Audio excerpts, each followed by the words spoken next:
ৰাজ্যৰ 40 লাখ মহিলাক উদ্যমিতা আঁচনিৰ জৰিয়তে আমি তেওঁলোকক এণ্টাৰপ্ৰেনিয়ৰ কৰিবৰ বাবে সিদ্ধান্ত লৈছোঁ আৰু 21 আগষ্টৰ পৰা প্ৰত্যেক মাহতে 20টা 30টাকৈ সমষ্টিত আমি মহিলাসকলৰ আত্মসহায়ক গোটৰ সদস্যসকলক 10,000 টকা বিলাবৰ বাবেও বা প্ৰদান কৰাৰ বাবেও আমাৰ যি আঁচনি সেই আঁচনি আমি 21 আগষ্টৰ পৰা বাস্তৱত ৰূপায়ণ কৰাৰ কামত আমি আগবাঢ়িম।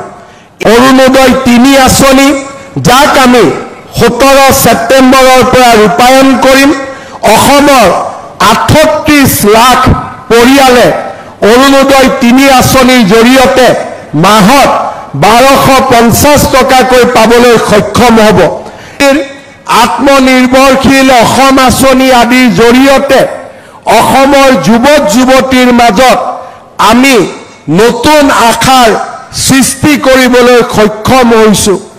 আজি আমাৰ ৰাজ্যখনত দৰিদ্ৰ আৰু মধ্যবিত্ত জনগণৰ বাবে চৰকাৰী আঁচনিসমূহে এক আশাৰ কিৰণ হিচাপে থিয় দিছে।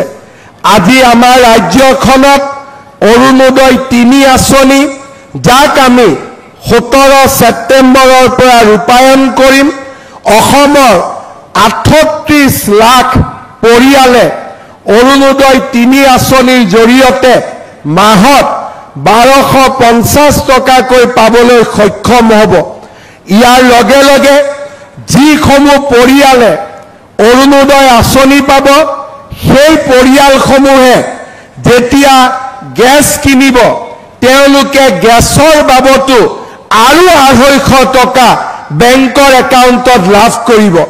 অৰ্থাৎ 1250 টকা অৰুণোদয়ৰ কাৰণে পাব আৰু যেতিয়াই পৰিয়ালটোৱে গেছ কিনিব সেই গেছ কিনাৰ লগে লগে গেছৰ সাবসিডি হিচাপে আৰু 250 টকা তেওঁলোকৰ বেংক একাউণ্টত আমি দিয়াৰ বাবে সিদ্ধান্ত গ্ৰহণ কৰিছোঁ।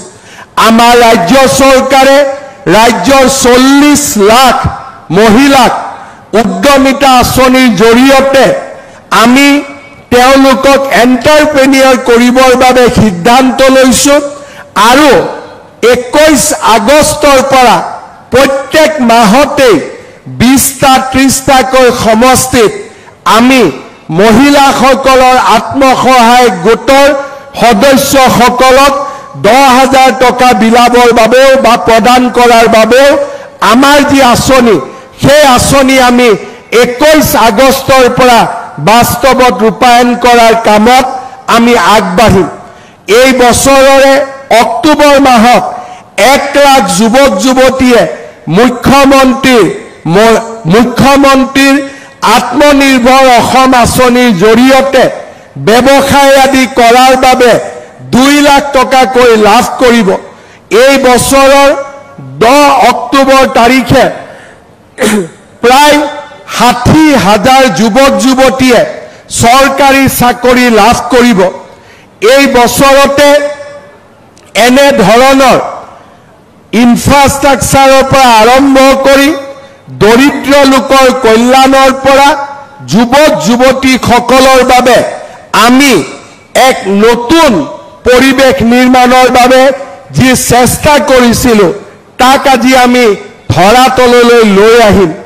মই